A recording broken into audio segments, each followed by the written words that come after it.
Buenas noches. Buenas noches, licenciado. Es un gusto para mí nuevamente volvernos a encontrar. Vamos a iniciar nuestra clase de enfermería de la mujer y del niño. ¿Sí? Para nosotros poder entender todo lo que viene más adelante, que es la fertilidad, que es la fecundación, procesos de parto, embarazos y todo lo que vamos a hablar, tenemos que conocer un poco de la anatomía como tal, de lo que nosotros vamos a indagar y a profundizar, ¿no?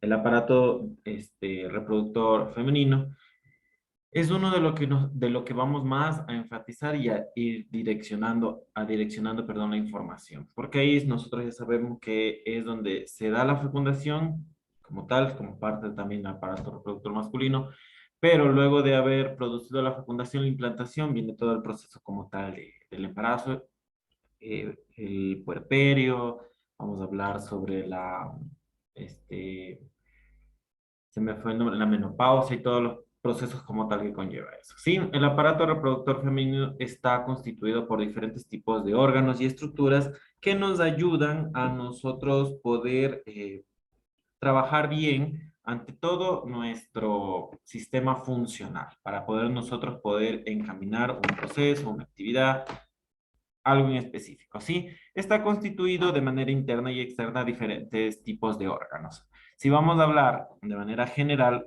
nosotros, y aquí estamos muy bien estructurados y bien determinado cómo está cada uno con un número, como nosotros vemos aquí, con corte longitudinal o transversal que estamos viendo del lado, si hiciéramos un corte, ¿no? Sí, están las trompas uterinas, que son las trompas de falopia, el ovario, cuerpo del útero, todo lo que nosotros vemos ahí. Cada uno tiene una función específica, ¿sí? Ustedes tienen todo el texto, lo van a leer, lo van a conocer y vamos a indagar como parte principal, porque ustedes ya han de haber visto en anatomía esta parte, esta estructura y este funcionamiento. Trompas uterinas o de falopio son, una vez que en el ovario se produce la formación del óvulo, llega hacia la trompa de falopio, el óvulo, y si es que ha existido el acto sexual, llega el espermatozoide y es ahí donde se produce mayormente el 90-95% de la fecundación. Se unen, hacen el proceso como tal y luego viajan hacia el útero y se depositan como tal en el útero. Otra función como tal de la trompa de falopio, aparte de la fecundación, que es el lugar principal, es transportar, ¿sí?, el óvulo producido del ovario hacia el útero, sea o no sea fecundado, ¿sí? Para que posteriormente se realice el proceso de la menstruación, que ya vamos a hablar en una parte de eso, ¿sí? El ovario es la producción como tal del óvulo para el origen de la nueva vida y productor bastante de hormonas necesarias en la mujer, ya tanto progesterona, ¿sí? Como otro tipo de hormonas que nosotros, las mujeres tienen en sí para que se van regularizando según el ciclo menstrual, ¿sí? Cuando nosotros vamos a estudiar la parte interna del aparato reproductor femenino, uno de lo que a nosotros más se nos viene a la cabeza es el útero y el ovario, ¿sí? Porque el ovario forma eso que yo les digo, él elimina, produce la cantidad de hormonas necesarias, ¿sí? Para la mujer como tal, y lo que hace es tratar de regularla, ¿sí? Para poder funcionar bien. Recordemos que si es que existe ejemplo, digamos, ha habido quistes, ha habido alguna malformación, miomas, entre otros, en los ovarios, y retiran los ovarios para prevenir cualquier tipo de patología posterior, ya sea cáncer o algo por el estilo, algo relacionado, la paciente va a tener que estar en constante revisión y en constante evaluación de sus hormonas, porque si ya no tenemos ese órgano que produce y regula la cantidad hormonal necesaria para la mujer, pues vamos a tener a veces que sustituir con un diferente tipo de hormonas, que ya vamos a hablar, que son uno de los métodos anticonceptivos que se habla más adelante, ¿sí? Cuerpo del útero, que está conformado, como ustedes ven aquí, ¿no? Esta parte de aquí. Este es el útero completo. El cuerpo del útero lo conlleva todo, ¿sí? El útero como tal es el órgano que nos ayuda a producir que el óvulo y el ovario ya fecundado, ya, perdón, y el espermatozoide ya fecundado, ya mezclado, ya produciéndose, su fecundación normal, su transformación, amor, óvulo y todo lo que conlleva, se va a implantar ahí. El útero es esa casa, ¿sí? Temporal para un nuevo producto. Cuando el óvulo no ha sido fecundado por el espermatozoide y llega al cuerpo del útero, posterior a un tiempo determinado, se va a producir el proceso de la menstruación. ¿Qué es la menstruación? La menstruación es la eliminación de la capa interna del útero, ¿sí? El endometrio, que después de un determinado tiempo se va a eliminar porque es un proceso normal que conlleva el útero. Tenemos entonces la función de matriz, de reservorio, de estadio como tal para poder albergar ese nuevo ser, esa nueva producción, y si no va a eliminar. Ustedes tal vez en algún momento han escuchado y muchas personas lo mencionan, lo nombran, que el útero no sirve más que para dos cosas, para tener hijos y para tener cáncer, ¿sí? Entonces, nosotros ya sabemos que produce eso y ya sabemos para qué también funciona. Si yo ya, digamos, estoy en una edad fértil, ya tengo una edad determinada donde va a iniciar el proceso de menstruación que va variando según la edad, según la carga hormonal, según la descendencia, todo tipo de cosas, yo ya inicio mi periodo de menstruación como mujer. Llega posterior y yo dejo de menstruar 3 meses, 5 meses, 6 meses. Si mi función normal es que cada mes se elimine esa capa, y yo no lo estoy haciendo por cualquier motivo, yo tengo que saber que algo va a estar pasando. No es normal que me digan, "Ah, es que mi hija menstrua cada 4 meses. Pero cuando menstrua y se vienen unas hemorragias, es algo anormal. Y tengo que ir direccionando al que el médico regule o controle eso, ¿sí? Entonces, ya sé la función, ya sé para qué sirve, ya sé para cómo funciona, cuál es su funcionamiento normal, así que muy en cuenta de eso, ¿sí? El fondo del útero como tal, que es donde en la parte superior del útero, que igual, como tal en el cuerpo, como tal en el fondo, es donde se alberga el nuevo ser, por lo general más desde en el fondo, ¿sí?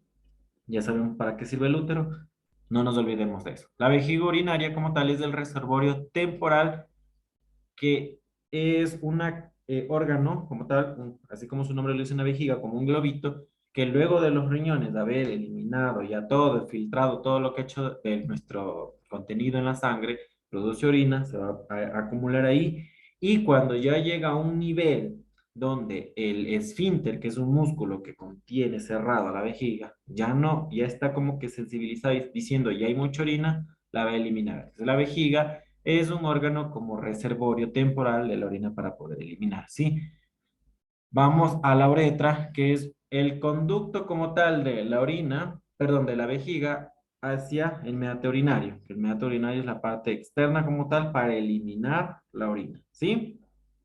El clítoris es un órgano específico con mayor sensibilidad, con alta cantidad de terminación nerviosa y tan sensible en el aparato reproductor femenino que es, así como es muy sensible, puede ser muy alto el dolor, muy alto el riesgo como tal, algún trauma, alguna enfermedad o algo, ¿sí?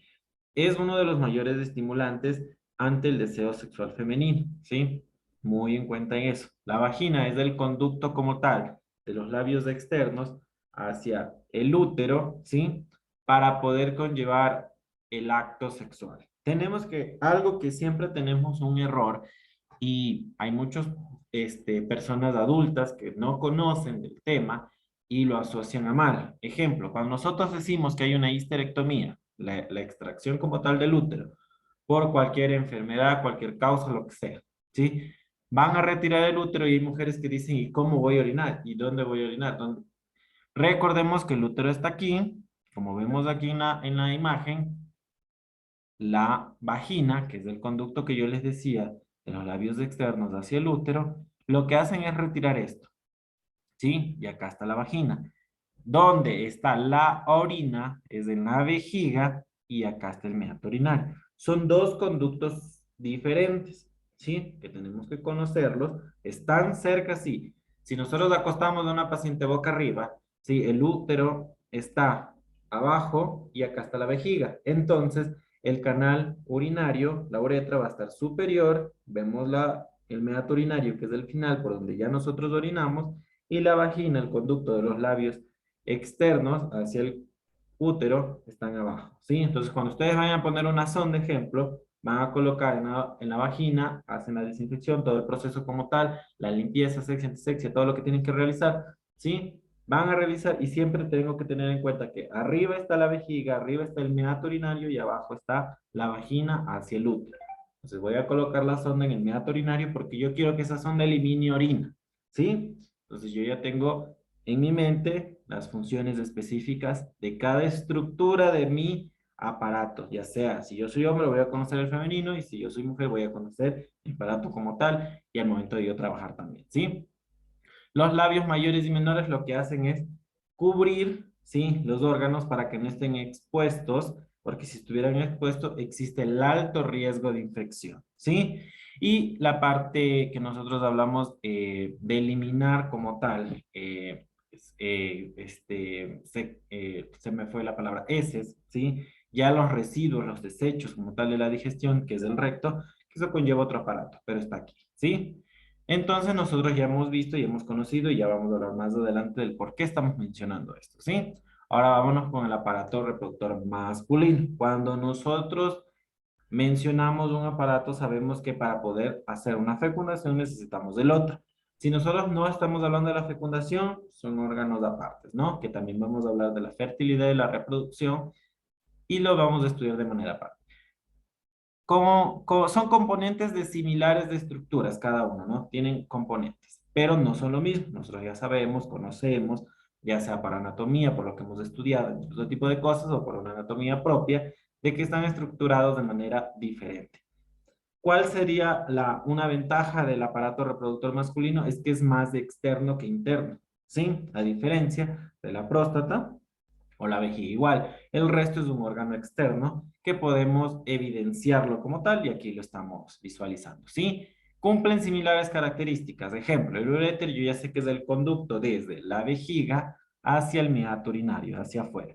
Una de las grandes diferencias, ejemplo, nosotros vamos a poner una sonda vesical en una mujer a un hombre. Una diferencia, una de las dos. El meato urinario, sí, es más fácil de visualizar porque como vemos, solo hay un espacio a menos que tenga cualquier tipo de enfermedad que existe a veces cuando hay dos meatos urinarios, pero ya son complicaciones como tal, a veces genéticas, ¿sí? Y el meato urinario, que es la cavidad como aquí, el orificio, nos guía y nos direcciona hacia la vejiga, un solo conducto, ¿sí? ¿Cuál es una de las ventajas de los hombres? Un solo conducto. ¿Cuál es una de las desventajas? El camino es más largo, como vemos aquí, a diferencia de la vejiga y el conducto uretral de la mujer, ¿sí? Vemos un espacio corto que es de 6 a 8 centímetros la distancia. A un hombre mide un poquito más, dependiendo también el cuerpo cavernoso del pene, ¿sí? Nosotros, cuando tenemos esa, se podría decir, visión de lo que vamos a hacer, nosotros ya sabemos que si en una zona la mujer va a quedar más afuera, en el del hombre la zona va a quedar un poquito diferente. Vamos a medir que el espacio como tal de la sonda, existen las sondas universales, no hay sondas masculinas, femeninas, solo se diferencian del calibre como tal, uno más grueso que el otro, ¿sí? Y lo que hacemos es la distancia como tal. En el hombre va a quedar más, se me fue el nombre, catéter urinario, Foley, adentro que el de la mujer. Va a quedar más por el espacio como tal que tiene que recorrer. ¿Sí? La vejiga igual es la misma función que tiene la mujer, tiene en el hombre como reservorio temporal, ¿sí? De la orina hasta su evacuación, ¿sí? El recto de lo que ya hemos hablado para eliminar las heces fecales, ¿sí? Que es este conductito de aquí.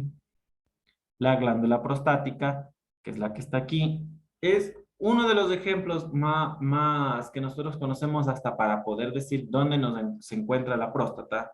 Vamos a hablar de algo similar a lo del útero con la mujer. Cuando la mujer está embarazada y el útero crece mucho, llega a un punto donde, como el útero, recordemos, está aquí y la vejiga está acá, ¿sí? Si nos acostábamos estaba así, ahora nos vamos a levantar a la mujer, el útero y la vejiga, comienza a crecer y comienza a aplastar la vejiga. ¿Y qué hace la mujer cuando está así? Aumenta el deseo de ir a orinar porque no deja que la vejiga crezca o retenga la cantidad suficiente de orina al no estar embarazada. Un ejemplo similar vamos a tener en lo del hombre. La vejiga está aquí, ¿sí? Y la próstata está abajo, como lo vemos nosotros aquí, ¿sí? Este 4 de aquí. ¿Qué pasa cuando la próstata tiene algo de alguna enfermedad y hay una inflamación o una prostatitis? Comienza a aplastar ese conducto, ¿sí? De la vejiga que pasa, como vemos aquí, para poder eliminar la orina, ¿sí? Todo ese uréter lo puede aplastar, comprimir y no permite que haya una buena circulación para la eliminación de la orina. Existe dificultad para orinar, aumenta el deseo de orinar porque como está abajo, justo ahí está el esfínter, que es el músculo que controla la salida, ¿sí? De la orina, y aumenta el deseo de orinar, pero puede orinar en cantidades pequeñas, pero ha aumentado las veces. Si yo orinaba 5 veces al día, pues voy a orinar 10, 15, así sucesivamente, ¿no? Entonces, yo ya sé dónde está. ¿Cuál es la función de esta glándula? Tiene como una función de producir una cantidad de hormonas y producir también una cantidad mínima de ciertas sustancias secretoras para poder regular como tal esas hormonas, ¿no? Tenemos el ano, que es la eliminación como tal ya final para las heces, ¿sí? Conductos deferentes, que son los conductos que tenemos aquí, ¿sí? Que vemos aquí, que es la circulación de contenido que produce los testículos hacia acá y se va conectando incluso hacia la próstata, ¿sí? Como decía, produce y regula ciertas sustancias y ciertas hormonas que van a producir los testículos y la próstata como tal, ¿sí? El epidídimo que lo tenemos aquí, ese es el conducto que cuando existe, que ya vamos a hablar más adelante, una vasectomía, es el que se corta para poder producir una esterilización en los hombres, ¿sí? Para eliminar como tal que no haya esa producción de espermatozoides vayan al conducto de aquí, que es el que elimina como tal ya los espermatozoides, se conecta por aquí, lo que hace es cortar eso y ya no se va a eliminar la cantidad de espermatozoides. Se acumula en los testículos y lo que hace el testículo y el organismo es reabsorberlo en su momento determinado, ¿sí? Los testículos son dos, como nosotros vemos aquí, dos órganos que se encuentran de manera posicional debajo o detrás del pene, ¿sí? ¿Y qué nos ayuda esto? A producir cierta cantidad de hormonas y el contenido seminal, que es el espermatozoides como tal. Producen el 100% de la cantidad de espermatozoides y una mínima cantidad de líquido seminal, que es donde están nadando los espermatozoides, ¿sí? El escroto es la piel que cubre a los testículos, ¿sí? Eso nos ayuda a regular, a tener la temperatura adecuada, nos ayuda a diferentes tipos de situaciones, porque es una envoltura, ¿sí? El pene como tal está constituido de un órgano que está con diferentes tipos de cuerpo, ya sea cavernoso, esponjoso, hay diferentes estructuras que nos ayuda a mantener lo que nosotros hemos hablado de la eliminación y también al acto sexual como tal, ¿sí? La vejiga urinaria que ya habíamos hablado, y vamos a hablar ahora de la fertilidad. Una vez que hemos hablado de los órganos y sus estructuras anteriores, ¿sí? Vamos a hablar de el por qué tal vez existen la infertilidad o la esterilidad en ciertas personas. Existe un sinnúmero de componentes, un sinnúmero de complicaciones, de circunstancias que pueden llevar a que alguien no sea fértil para una fecundación normal, ¿no? Ustedes han visto que se hacen estudios, se van y dicen, no, vamos a tomarle sangre, vamos a hacer una prueba como tal hormonal, hay que hacerle cuando esté la menstruación, usted tiene que venir para poder estudiar esa eliminación como tal, hay que hacerle un raspado de una biopsia como tal que se la llama del útero, hay que hacer un estudio del semen como tal para ver si son esos espermatozoides viables o no, puede que estén saliendo chuecos, estén saliendo sin cola, estén saliendo sin cabeza o algo por el estilo, ¿no? Hay diferentes tipos de circunstancias. Una de las más importantes que vamos a hablar aquí son las masculinas. Ejemplo, ausencia de la producción de espermatozoides. Nosotros necesitamos una cantidad mínima de millones que se reproducen y que salen, necesitamos una cantidad mínima. A veces no cubren ni el 5% y nosotros necesitamos como mínimo para poder en todo el camino que habíamos hablado, recorrer, llegar a la vagina y ese transcurso de la vagina hacia el útero, hacia el fondo del útero y hacia la trompa de falopio, donde se produce la fecundación, en todo ese camino se van muriendo, se van destruyendo, entonces necesitamos una cantidad mínima para que lleguen allá, ¿sí? Alteraciones de número y movilidad, lo que les decía hace un rato. Digamos que tenemos una cantidad mínima de 10.000 y nosotros necesitamos como mínimo, por favor, a lo último son las Licen, preguntas, buenas noches. a lo último son las preguntas si necesitan preguntar algo, ¿sí?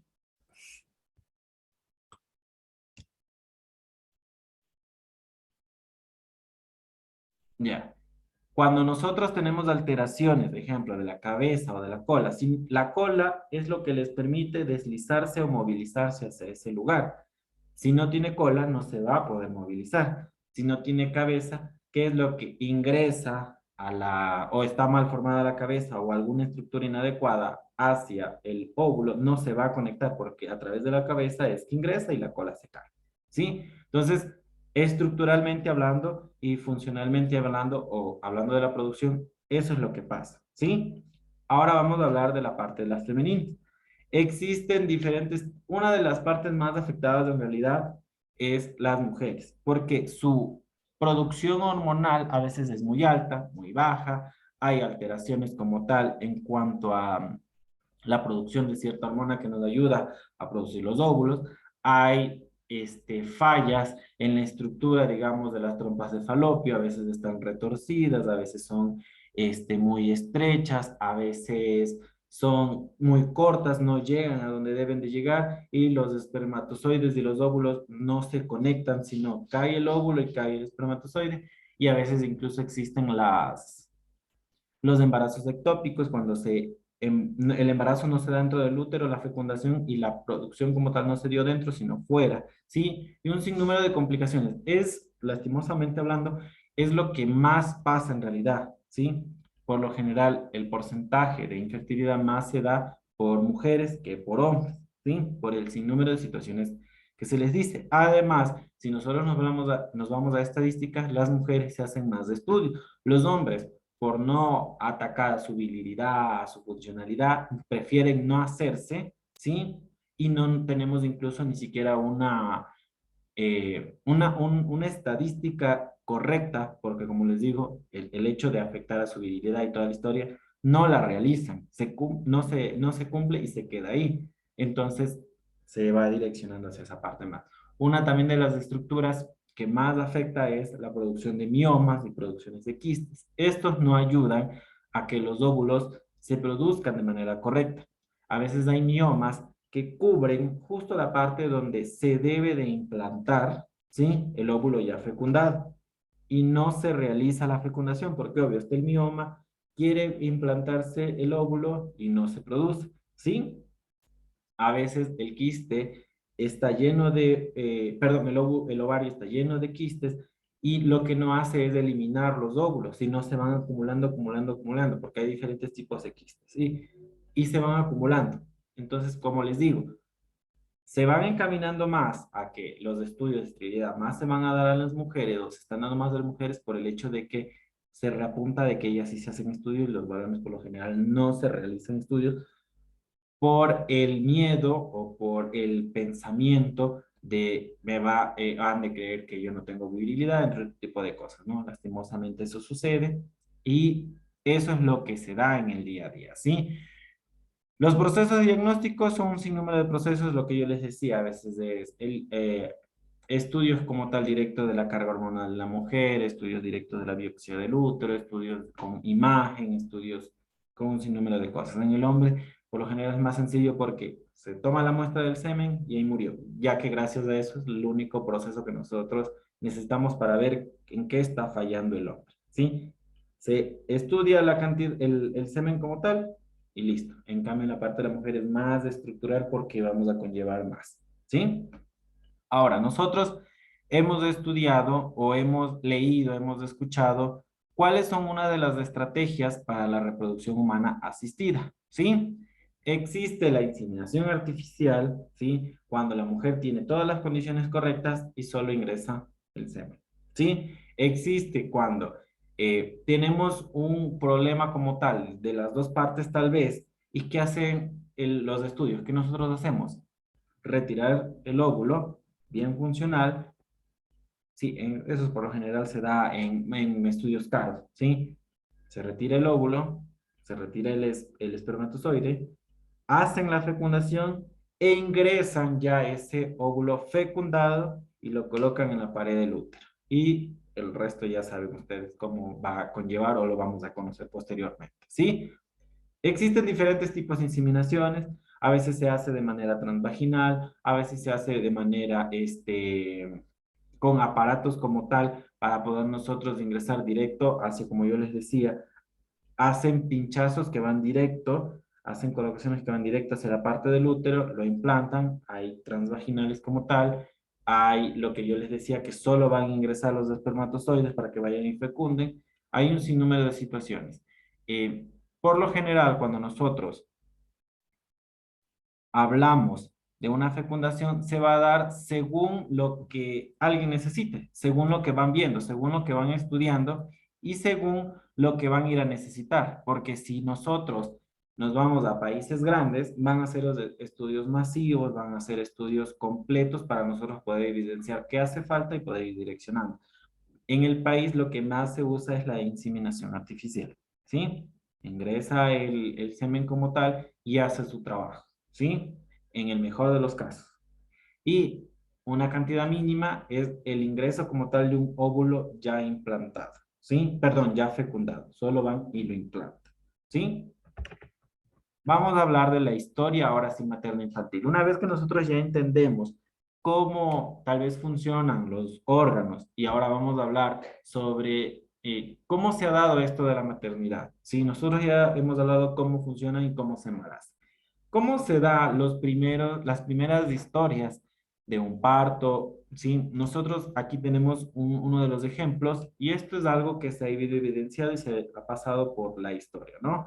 Se da que hace el padre de la medicina, que es Hipócrates como tal, entre los años 400 a 300, más o menos un promedio 377 antes de Cristo, ¿sí? Hablaba sobre que ya había una descripción de un parto, ¿no? Que fue el primer parto normal. Luego, un griego como tal, médico también, entre años, habla sobre que el parto debe de ser atendido por personal capacitado, que en ese tiempo eran las comadronas y que ahora nosotros los conocemos como las parteras y la gente por lo general más se da esto en la parte indígena, ¿sí? Ahora, ¿por qué se dio el estudio tal vez de un nuevo método para poder tener un bebé, ¿sí? De otra manera? Porque comenzaron a ver de que si el paciente o la paciente llegaba en cierta posición, habían más complicaciones. Comenzaban a ver, si están viendo la diapositiva que estoy compartiendo, perdón. Sí, sí se ve. Ya listo, gracias. Cuando a nosotros llegaba una persona, empezábamos a ver que de cada 10 mujeres, 8 no tenían complicaciones y viceversa. Entonces comenzaron a estructurar las maneras de cómo tener a un nuevo bebé. Como decía aquí, debe de ser ayudado, ¿sí? Y realizarlo en una cama. ¿Por qué? Si nosotros nos vamos a poner a ver ahí, dicen, no, es que por gravedad baja más del bebé. Sí, tienen razón, pero no sabemos dentro de qué circunstancias previas esa mamita estuvo mucho tiempo de pie y en algún momento puede llegar a tener la debilidad total y no se nos va a desmayar, entre otro tipo de cosas. Sí, no es de solo al azar de que llega y bueno, usted quiere parir de pie, para de pie. Usted quiere tener a su bebé acostado, listo, acostado. Se da el gran porcentaje así porque es una comodidad para que no pierda la fuerza en otro lado y concentre esa fuerza en empujar, ¿sí? Uno de los estudios, si esta es la parte normal, uno de los estudios que conllevó a mucha controversia era la parte de las cesáreas. Ejemplo, había las personas de la realeza que tenían dinero, gente de que no se podía ella arrodillar, porque la mayoría de parto anteriormente era arrodillada, sí, por gravedad para que caiga, ante un médico, porque eran de la realeza. Y tampoco se iban a acostar y hacer fuerza. Entonces comenzaron con los procesos de cesárea, ¿sí? Es uno de los estudios y uno de los que se ha leído, ¿sí? Entonces, la historia materno-infantil se va dando según las necesidades, según la posición económica. Ustedes saben, ejemplo, las personas dicen, no, es que yo no quiero que nazca por parto normal, yo voy a parir por cesárea. Incluso la situación económica interfiere mucho y seguido evidenciado. Se va buscando estrategias para la mejoría como tal. Ejemplo, antes eran ayudantes. Ahora no, tiene que estar el médico, el profesional, el pediatra, la neonatóloga, entre otro tipo de cosas, ¿no? Se va a ir acoplando una historia y la idea de todo esto es mejorar la calidad de vida no solo de la madre, sino del nuevo producto. Y en esta parte más luego vamos a hablar sobre el por qué, ¿sí? Aquí igual se habla de más de historias como tal. Ahora, nosotros vamos a hablar de la mortalidad. Cuando nosotros hablamos de mortalidad es la tasa como tal de las muertes, ¿no? Una estadística de las madres que están falleciendo por un sinnúmero de situaciones. Nosotros, si nos vamos a poner a hablar un ejemplo de el por qué se da el lavado de manos. Tenemos uno de los estudios. El lavado de manos se da porque un ginecólogo que en ese tiempo atendía partos, se daba cuenta que muchas embarazadas estaban falleciendo en el parto y empezó a hacer un estudio de que veían de que como atendían las mismas personas que atendían en la morgue, atendían en emergencia, decían parto, él iba sin lavarse las manos y la atendían. Y había una contaminación cruzada. Entonces comenzaron a hacer un estudio para disminuir la mortalidad, la enfermedad y la mortalidad en estas embarazadas y posterior puérperas como tal, ¿no? Ya sea por el nuevo feto que se morían, por el nuevo bebé, perdón, o las embarazadas como tal y las puérperas, y empezamos a buscar estrategias para disminuir eso, ¿sí? ¿Cuál es una de las estrategias que ustedes han de haber escuchado hace unos, siquiera 12 años más o menos, que me acuerdo cuando yo estudiaba, que se implementó en el COI, que es el Código Orgánico Integral Penal del país? ¿Qué hizo? Hizo una estrategia tan grande para disminuir esto. Y ustedes hubieron leído, hubiesen escuchado, vieron noticias, lo que sea, de que se implementó tantas estrategias que muchos profesionales creyeron que esto era persecución y empezaron a renunciar. Pero era porque no se daba un estudio exhaustivo cuando una madre o un bebé recién nacido como tal fallecía. Ahora, si ustedes van a ver, así sea en lo privado o en lo público, se da más en realidad en lo público, ¿sí? La muerte materno-neonatal no es uno que dice, bueno, se va a la estadística. Se hace un estudio desde la primera consulta, porque nosotros, ¿qué estamos hablando? Del origen de una nueva vida. Y nosotros tenemos que asegurar, es uno de los derechos, ¿sí? Que consta en la Constitución, la salud. ¿Sí? Tenemos el derecho incluso al buen vivir. Entonces, si nosotros tenemos un derecho como tal a la salud y al buen vivir, necesitamos saber el por qué y qué está pasando. ¿Por qué un nuevo ser fallece? ¿O por qué el ser que está dando origen a nueva vida está falleciendo? Entonces, nosotros tenemos ese plan y esa estrategia que créanme que es algo tan complejo y tan grande de que se estudia, como les digo, desde la primera consulta del embarazo. Es por eso que si ustedes en algún momento fueron a son madrecitas o estuvieron embarazadas en algún momento, han visto en la parte pública al menos que se les da seguimiento desde lo privado hasta que han llegado donde nosotros, o si es posterior o regresan o lo que sea. Se hace un estudio exhaustivo por eso, ¿sí? Y no es que es un número más a la estadística y ya se acabó. Se hace un estudio exhaustivo como yo les decía. Y la idea es que estos números que dicen en los registrados de funciones públicas disminuyan o se radiquen en su totalidad, ¿sí? Para poder nosotros disminuir esa incidencia de muerte y mejorar la calidad de vida de cualquiera. En diferentes tipos de situaciones. Recordemos que el embarazo no es una enfermedad, es un estado fisiológico. Y si nosotros tenemos embarazaditas que llegan y pueden agregarse enfermedades por un sinnúmero de situaciones de su embarazo, ya sea congénito, ya sea la mala vida, la mala dieta, lo que sea, tenemos que tratar de erradicar eso, tenemos que tratar de eliminar esos atenuantes que están causando las enfermedades a nuestras embarazadas, ¿sí? Una de las más comunes, hipertensión. Por eso los controles son tan exhaustivos, por eso la dieta es bien recomendada, por eso se les dan tarjetas, se les da folletos, se les da de todo, Porque, ¿qué pasa si yo tengo una diabetes gestacional? El niño también lo va a tener. Y no es que, bueno, ya tienen diabetes y listo, con medicamentos se van a curar. El medicamento conlleva primero a un daño extra al organismo. Recuerden que todo medicamento tiene efecto adverso. Ser dependiente, dañar nuestra salud. La diabetes no es que yo la controlo con medicamentos, conlleva más complicaciones como tal, dependiendo la enfermedad, dependiendo el cuidado, dependiendo la genética de la persona. Ahora agregámosle a un gasto más a la salud pública. Agregámosle más un gasto más a la familia, ¿sí? Es por eso. Y muy aparte de eso, obvio, el buen vivir, como yo decía, derecho a la salud y el buen vivir. La idea es esa.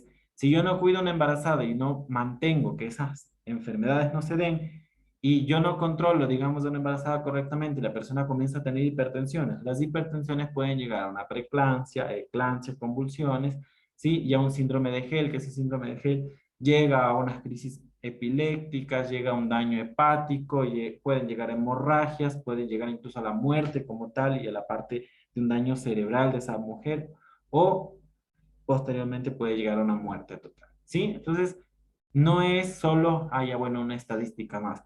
Es la idea de prevenir todo eso, la idea de mantener un estándar súper bajo y si es que ha pasado, como les digo, una muerte, se le estudia tanto, se le hace un estudio retrospectivo desde el inicio para nosotros encontrar un error X y hacer que ese error no se vuelva a dar, ¿sí? Ya vamos a hablar también cómo se puede tal vez controlar, ¿sí? Nuestros cuidados materno-infantiles están englobados. Siempre va direccionado materno principalmente porque es el embarazo como tal, ¿sí? Todo el proceso, y el infantil. Si nosotros hablamos del materno infantil, ya nosotros estamos hablando de las embarazadas, ¿no? Pero ahora nos vamos al infantil. ¿Cuál es uno de los cuidados que ustedes han escuchado comúnmente? Es la vacuna. Es gratis y es secuente. Se da un tarjetero, se explica las complicaciones para prevenir. No es, acuérdense siempre, las vacunas no curan, las vacunas previenen enfermedades. Y si te da una enfermedad, dependiendo del tipo de vacuna que le pongan, va a tener anticuerpos para evitar complicaciones de esas enfermedades. Existe una mínima cantidad de mínimo porcentaje de que las vacunas no hagan efecto, pero es un porcentaje que no sobrepasa el 1%, ¿sí? Y eso también va variando según la genética incluso de la persona. Pero la idea es que si hay el cuidado materno y el infantil, se aplique y tratar de ser integral, o sea, tratar de ser completo para poder disminuir todo eso. Lo mismo que pasa en las embarazadas, lo mismo pasa en los niños. Son el nuevo producto de la nueva vida. En la idea que es que ellos vayan funcionando bien, vayan creando su vida bien, tengan un derecho, perdón, que apliquen al derecho que está establecido de un buen vivir y una buena salud. ¿Sí? Aplicando. No es porque, bueno, es que yo voy a trabajar en la parte privada, no me interesa porque eso es en el centro de salud. Eso se hace también en la parte privada, en la parte pública. Se hace con estrategias similares, ¿sí? Ellos también mandan a poner vacunas, ellos también mandan a los controles subsecuentes, a los controles secuentes, ellos también mandan una dieta, ¿sí? Ellos lo mismo hacen, sino que a veces hacemos caso más a la privada porque estamos pagando y a la pública no porque sabemos que después de un mes vamos a regresar y nos atienden gratis y no hacemos caso y nos van a seguir y seguir atendiendo. Entonces tenemos que ir encaminando a que se dé bien las estrategias, la buena alimentación, las vacunas, los cuidados, todo. Si hay alguien antivacunas, listo, pero los cuidados, todo se debe de hacer para poder prevenir este tipo de enfermedades, ¿sí? Todo lo que está dentro del marco del cuidado como tal, ¿sí? Ahora, hay una parte aquí que yo señalé, ¿sí? De las diapositivas que estaban en su plataforma. ¿Cuál es la importancia de nosotros? ¿Sí? Cuidar a la persona a su cargo desde la integridad como tal biológica, psicológica, ya vamos a hablar, procurar de la intimidad, ¿sí? La función asistencial durante el parto, nosotros sabemos que administramos medicamentos, hacemos un apoyo como tal psicológico, administramos todo lo que se tiene que poner, ya sea oxígeno, los medicamentos que ya habíamos hablado, el control de signos vitales, entre otro tipo de cosas, ¿no? Estar atentos a todo lo que abarca los riesgos o complicaciones durante, como con la sintomatología que nos refiera o con lo que yo estoy evidenciando con el control de signos, ¿no? Atender el bienestar, que también ya vamos a hablar de la parte emocional, ¿sí? Ayudar a la retención, perdón, a la reducción de tasas de la mortalidad, tanto de la materna como el neonato. De lo mismo, control de signos, control de las enfermedades, con todo lo que nosotros ya conocemos, y tal vez haciendo un estudio retrospectivo que al momento de que llegó no tenemos alguna evidencia, pero nosotros ya estamos diciendo, sí, ¿sabe qué? Ella no tiene eco, ella no tiene esto, no tiene lo otro, tratar de sacar información para poder nosotros corroborar. Puede que no esté ni puesta la vacuna con el tétano, o puede que la persona, la embarazada, nunca se haya hecho un control. A veces son pacientes que viven en lugares súper inaccesibles y la sacaron a la ciudad por la complicación, porque tal vez la comadrona le dijo, no, yo no pude, no puedo hacer que encaje el bebé, porque ellas usan las mismas maniobras de los profesionales de forma empírica, porque ellos han aprendido de otra manera. Ahora hay el plan para educarlas de manera científica, pero ellos aplican ciertas estrategias y ya se dan cuenta que el bebé no está encajado con la cabecita, sino está podálico, está al revés, y no con riesgo o algo, y las derivan, y nunca se han hecho controles. Hay pacientes que llegan así. Entonces nosotros tenemos que ayudar con la reducción de estas muertes, de estas enfermedades, conociendo la historia como tal, ¿sí? Y proporcionar la información adecuada. Vamos a hacer hincapié en esto, procurar la intimidad. ¿A ustedes no les gustaría que cuando estén haciéndole una examinación, ya sean hombres o mujeres, que los tengan con las piernas abiertas y pasen quien sea? A veces no cerramos las cortinas, no somos prudentes.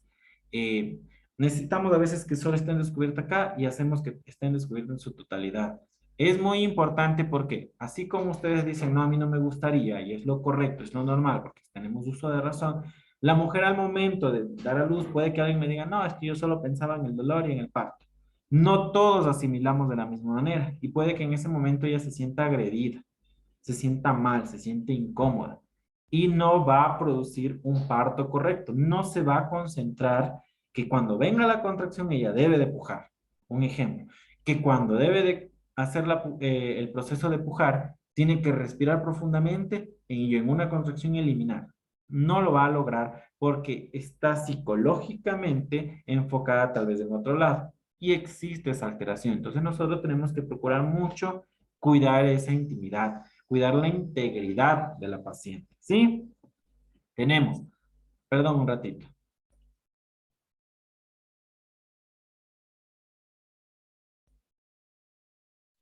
ya.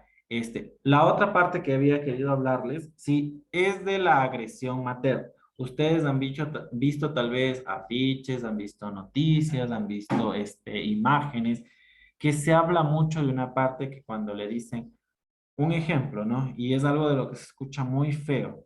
Uja, para eso te metiste a tener hijos. Claro, cuando lo hiciste, no dijiste nada, no lloraste. La agresión materna tenemos que tratar de eliminar ese tipo de cosas porque nuevamente vamos a la parte psicológica.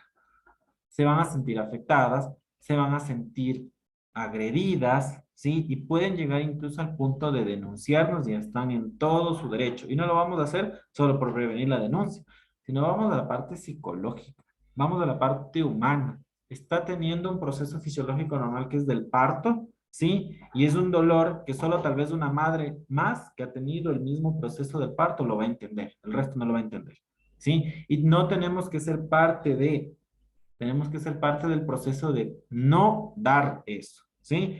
Han visto estrategias incluso de que dicen, es que yo conozco esta estrategia y se ponen encima del paciente y comienzan a aplastar para que el bebé baje más rápido, un ejemplo. Si el bebé no baja, no encaja, lo correcto es una cesárea, ¿sí? La agresión materna se da mucho y nosotros, por favor, tenemos que ser parte de eliminar esa agresión materna, ¿sí? Es uno de los puntos más importantes. ¿Por qué? Porque nosotros el resto, listo, tenemos que hacerlo por obligación, decirlo así, ¿ya? Es parte de los procesos, ¿sí? Todo lo que nosotros ya tenemos que hacer. Pero esta parte de aquí la estamos dejando de lado porque hay una parte que nosotros no es, que tal vez se nos olvida y es la parte empática, ¿sí? Ponernos en el zapato del paciente, ponernos en la posición del paciente. Nosotros no queremos que nos griten, no queremos que comiencen con comentarios inadecuados, no queremos que nos dañen nuestra integridad, porque si a usted le van a atender y se siente incómoda, ejemplo, yo soy mujer, tengo una incomodidad con un varón, yo quiero que me atienda una mujer y está en todo su derecho. De la misma manera, si existe un varón y tiene más comodidad. Yo me siento más cómodo porque soy varón y quiero que me atienda otro varón porque él me va a entender. Tiene su derecho de que le atiendan. De la misma manera, tenemos que ser parte de eso, ¿sí? No nos olvidemos de esos puntos importantes que les acabo de mencionar, porque es algo que nos estamos olvidando, ¿sí? Y nos vamos a hablar de la última estrategia como tal. Lo que les había hablado hace un momento, ¿no? La planificación familiar. Nosotros tenemos diferentes tipos de planificación para eliminar todo lo que es la fecundación, porque no, simplemente ya no queremos tener más hijos o no, hay personas que nunca quieren tener hijos y hacen el proceso. Todos tenemos nuestro derecho de reproducción humana, somos libres de decidir si queremos o no queremos tener, ¿sí?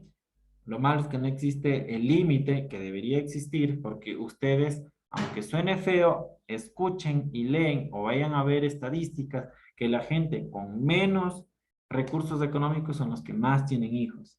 Y por eso la tasa de pobreza sigue aumentando en vez de mantenerse o a disminuirse, ¿sí? Lastimosamente es así. Y sí, sí sería correcto que haya una planificación familiar para cierta cantidad de hijos máximos porque no es sostenible incluso, ¿sí? Y eso de que, bueno, cada hijo viene con un pan hacia abajo es complejo cumplirlo porque en la situación en la que vivimos, en el país que vivimos, no tenemos el apoyo social porque no somos un país de primer mundo para tener ese apoyo social y económico que existen en otros lados. Y ustedes, sin embargo, ven en otros países que existe la contralidad, perdón, el control de natalidad más alto y mejor, ¿sí? La planificación familiar no es más que estrategias, un sinnúmero de estrategias que conllevan a qué, a tener o a no tener hijos. Yo quiero o no quiero tener hijos, ¿sí? ¿Cómo lo hago? Si lo correcto es siempre 3 meses antes de decir, bueno, yo me quiero quedar embarazada, quiero que con mi esposo, yo quiero que con mi esposa tengamos hijos, vamos a realizar una planificación, vamos a tener una buena dieta, vamos a que el médico nos recomiende vitaminas adecuadas para que haya la buena formación del ejemplo, el ácido fólico, para que se forma bien el conducto de la médula espinal, entre otro tipo de cosas, ¿no? La idea es eso, tener una buena planificación, no solamente para no tener hijos, sino para que el hijo que va a venir en camino tenga un lugar correcto de formación, ¿sí? Y nazca, o se reproduzca, tenga su formación correcta. ¿Por qué? Porque, ejemplo, viene una embarazada, viene una persona, dice, yo quiero tener hijos, viene la mamita, que es la que lo va a albergar, la que lo va a tener 9 meses, está hipertensa, está sobrepeso o tiene diabetes. Entonces, no es un momento idóneo para tener un embarazo, porque lo que va a llegar es a que esa persona tenga más riesgo. Para eso existe una planificación familiar. No es solo que voy a la planificación familiar porque quiero que me den la medicina, a un ejemplo, ¿no? No es solo eso, es siempre prevenir. ¿Por qué? Porque cuando ya viene el embarazo vienen las complicaciones agregadas. La hipertensión que había hablado, la diabetes gestacional, el sobrepeso, entre otro tipo de cosas que pueden conllevar no solo a una enfermedad temporal, sino una enfermedad que puede llevar a un daño parcial o permanente en ciertos órganos, ¿sí? Y como les había hablado, si no se controlan ciertos, pueden llegar incluso hasta la muerte, ¿sí? Los beneficios como tal, ya lo que les habíamos nombrado, ¿no? Familias que puedan tener un producto, un bebé sano, ¿sí? La embarazada, que termine como tal su proceso sano, sin complicaciones, van a tener un correcto, tal vez planificar hasta su parte económica y social, porque no van a decir que la misma vida social o la misma parte económica la van a tener con un hijo que con 5 hijos. Varía su totalidad como tal, ¿no? La correcta espera entre un bebé y otro bebé, porque hay personas que dicen, sí, yo quiero tener hijos, ya quieren tener 3 hijos, lo van a tener, pero terminan un embarazo y no pasan ni 3 meses y ya se embarazan nuevamente. Existe un periodo correcto y el periodo intergestacional entre un bebé y el otro es de 1 año, 8 meses a 2 años. Y ahí recién el útero ha regresado a una estructura correcta, va a tener una circulación correcta, va a tener una absorción de minerales, vitaminas, entre otros, para un nuevo embarazo. Pero no, hay personas incluso, y se ha evidenciado de que, ejemplo, tienen problemas para la fecundidad, tienen abortos espontáneos por cualquier circunstancia, no pasan 2 meses, se vuelven a embarazar porque quieren tratar. Lastimosamente tienen otro aborto y así sucesivamente. Entonces, para poder tener un buen embarazo y que ese producto se forme bien, existen estrategias, espacios determinados para poder realizar un embarazo, ¿sí? La planificación, nuevamente les digo, no es solamente para decir, bueno, ya voy a que me den el medicamento o me hagan la ligadura o me den esto. La idea es planificar bien, no solo el tener, sino también el no tener hijos, el por qué y para qué. Es por eso. Ahora, para nosotros decir que no vamos a querer tener hijos por cualquier motivo, sea social, económico, lo que sea, existen diferentes métodos. Los métodos de barrera que estamos viendo aquí, ¿sí? Y los métodos de cuidado como tal, ¿sí? Ya sean pastillas, implantes, inyecciones, entre otros. Los métodos de barrera, mientras uno no esté, nunca va a estarlo, pero la mayor seguridad, 100% seguro de la pareja con la que estoy, es de preferencia siempre usar los de barrera, que son los condones. No solo por no tener hijos, sino por no agregar una enfermedad de transmisión sexual de diferentes tipos. No solo nos vayamos al VIH, vámonos a la sífilis, al chancro entre todos, ¿sí? El VIH como tal, claro, tiene un tratamiento que pueden conllevar una vida de por vida, ¿sí? Normal, con una calidad normal, siempre y cuando sean los controles de medicamento y toda la historia. Pero los demás pueden conllevar a complicaciones. Ejemplo, uno de los que más causa muertes en la embarazada es del virus del papiloma humano, que el hombre lo tiene, no le causa daño, pero lo transmite a la mujer. Y la mujer es la que sí conlleva y sí genera y sí lo transforma a un cáncer, ya sea de útero, ya sea de cuello de útero, pero es el que más se presenta y se da por el acto sexual como tal, ¿sí? Por eso siempre métodos de barrera, no solo para no tener hijos, sino para poder eliminar eso hasta que, como les digo nuevamente, hasta tener mayor seguridad, porque no puedo decir que estén 100% seguro porque uno nunca termina de conocer a nadie, ni lo sabe en su totalidad, pero por lo menos cuando ya tenga mayor seguridad puedo suspender el uso como este, ¿sí? Y los diferentes tipos de mecanismos que nosotros tenemos. Recordemos de que si nos vamos a poner algún medicamento, ejemplo, los implantes son medicamentos, las pastillas son medicamentos, las inyecciones son medicamentos. Cuando nosotros vamos a administrarnos algún medicamento, sabemos que estamos administrándonos hormonas. Y las hormonas, como habíamos hablado hace un momento, pueden producir alteraciones, pueden producir daños. Ejemplo, la no correcta uso de hormonas producen quistes, producen miomas. Cuando nosotros tenemos esos quistes y esos miomas, comienzan a ver y a estudiar el por qué se está dando esos quistes y mandan otra hormona que ayuda a contrarrestar el efecto de eso y ayuda a disminuir en el mejor de los casos. Ahora, hay hormonas inyectables, lo que sea, que ustedes ven y dicen, no, es que esta mesillina me está haciendo engordar, me está haciendo sangrar. Tienen que avisar pronto porque lo que tenemos que hacer es, como profesionales de salud, la recomendación de otro anticonceptivo, porque puede que ese no sea el indicado y el correcto para esa mujer. Puede que esté produciendo una carga hormonal excesiva que por eso está produciendo tal vez esa alteración y vamos variando. Y si no le fue bien con las inyecciones, le va a ir bien con las pastillas. Hay mujeres que dicen, no, es que yo me voy a olvidar de tomar, mejor me inyecto cada mes y punto. Siempre tenemos que pensar también que todo medicamento puede producir un daño, tiene efecto adverso, ¿sí? Las hormonas de los implantes es una carga hormonal muy grande que se va eliminando, se va disminuyendo dependiendo el tiempo como tal, como esté programado el medicamento, y va a eliminar el óvulo como tal listo para la fecundación. Ya no va a producir esos óvulos como tal listos. Pero recordemos siempre que eso se hace un estudio, no es que voy, me pone el implante y lo pongo. Son estudios como tal. Otro método de barrera, que es la T, que ingresa al útero y al momento que nosotros vamos sacando, se va abriendo la T y lo que hace es tapar las trompas de falopio. No hay esa circulación o esa vía abierta para que el espermatozoide llegue hacia allá. Lo que hace es tapar. Por eso vamos sacando una, como piolita y lo que hace al momento de nosotros de eso va ingresando, ¡pum!, se abre la T. Por eso se llama T y tapa como tal ese conducto. ¿Sí? Las inyecciones que nosotros ya conocemos, esto ya habíamos hablado, las pastillas también, y la parte quirúrgica, que lo que hacen es cortar las trompas de falopio en las mujeres. ¿Para qué? Como yo les decía, en la trompa de falopio es donde se da la fecundación en la gran mayoría, ¿sí?